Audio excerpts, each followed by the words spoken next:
Hi మామ శబ్దం. ఆది పినిశెట్టి గారు హీరోగా యాక్ట్ చేసిన ఈ మూవీ ఎప్పుడో రిలీజ్ అయింది. ఇప్పుడు మీరు అనొచ్చు, ఎప్పుడో రిలీజ్ అయిపోయిన మూవీకి ఇప్పుడెందుకురా ఈ రివ్యూలు అని మీరు అనొచ్చు మామ. ఒక్కటి చెప్పాలి, నేనెప్పుడు ఏ మూవీ కోసం గూడా ఇంతలా ఎదురు చూడలేదు మామ. థియేటర్‌లో రిలీజ్ అయినప్పుడు నేను ఒక షూట్‌లో ఉండటం వల్ల మిస్ అయ్యాను. తర్వాత థియేటర్‌లో చూద్దాం అనుకుంటే అప్పటికే థియేటర్ నుంచి వెళ్ళిపోయింది.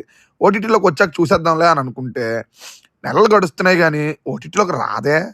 ఎప్పుడా? ఎప్పుడా? అని కళ్ళల్లో బిర్యానీ మసాలా వేసుకొని ఎదురు చూడాల్సొచ్చింది మామ.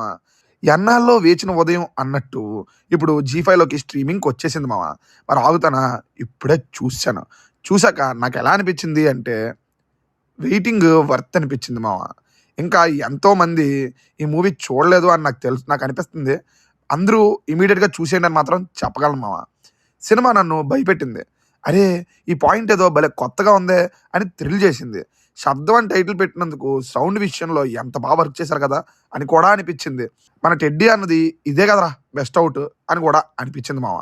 ఆది పినిశెట్టి గారు కూడా కొత్త టైప్ మూవీస్ చేస్తారు, యూనిక్ మూవీస్ చేస్తారు ఆయనకున్న పేరుని దీంతో మళ్ళీ నిరూపించుకున్నారు అని అనిపిచ్చింది మామ. బట్ థియేటర్‌లో చూసుంటే ఇంకా ఎక్కువ ఇంప్రెస్ అయ్యేవాడిని, ఇంకా ఎక్కువ థ్రిల్ అయ్యేవాడిని, ఇంకెక్కువ భయపడేవాడిని అని మాత్రం అనిపిచ్చింది. బేసిక్‌గా ఒక హారర్ మూవీకి ఎంత కొత్తగా బ్యాక్ డ్రాప్ తీసుకున్న స్టోరీ చాలా రెగ్యులర్‌గానే ఉంటది మామ. ఎన్నో హారర్ మూవీస్‌లో తీసుకున్న స్టోరీనే ఇందులో కూడా ఉంటది. అదే స్టోరీ ఈ మూవీలో కూడా ఉంది మామ.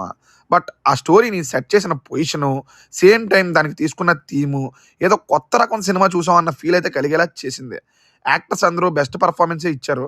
బట్ ఇంత మంచి సినిమాలో కూడా నాకు పంటి కింద రాయిలా అనిపించిన విషయం ఏమైనా ఉంది అంటే, సినిమాకి ఒక ట్విస్ట్ ఉండి, ఆ ట్విస్ట్‌తో మనల్ని సర్ప్రైజ్ చేయాలని టీమ్ అనుకున్నప్పుడు, ఆ ట్విస్ట్‌కి తగిన సెటప్పు మధ్యలో తగలనట్టు ఎక్కడో ఒక దగ్గర మనకి కనిపించాలి మామ.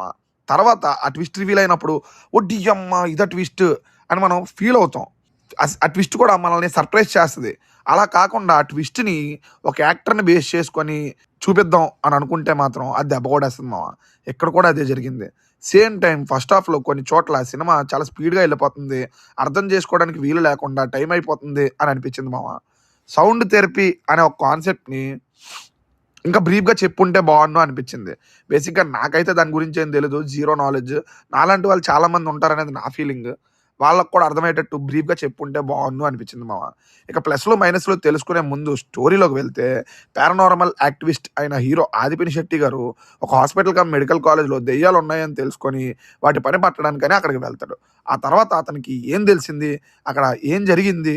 అతను ఆ ప్రాబ్లమ్‌ని సాల్వ్ చేసాడా లేదా అనేది రిమైనింగ్ స్టోరీ మామ. ఇక ప్లస్ పాయింట్స్‌లోకి వెళ్తే తమన్ గారు ఈ సినిమాకి బిగ్గెస్ట్ ప్లస్ పాయింట్ అని చెప్తాను మామ.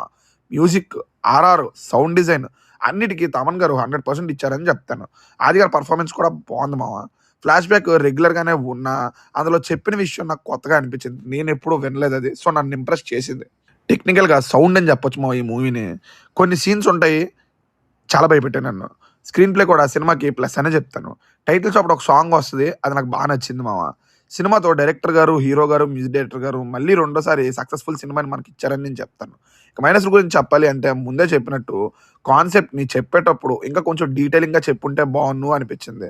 సినిమా చివరి వరకు ఎవరో డానియల్ అంటారు, డానియల్ వైఫ్ అంటారు. బట్ వాళ్ళని చూపించరు.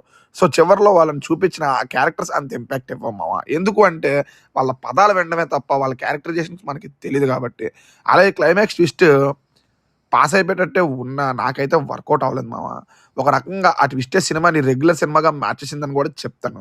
ఓవరాల్‌గా సినిమా పరిస్థితి ఏంటి అంటే నాకు నచ్చింది మామ. ఫ్యామిలీతో చూడొచ్చు అని చెప్తాను. హారర్ మూవీస్ ఇష్టపడే వాళ్ళకి నచ్చుతుంది. నా రిఫరెన్సెస్ లిస్ట్‌లో ఈ మూవీ ఉంటదా అంటే తప్పకుండా ఉంటదనే చెప్తాను మామ. నెక్స్ట్ ఇంకో రివ్యూతో మళ్ళీ కలుద్దాం. బాయ్ మామ.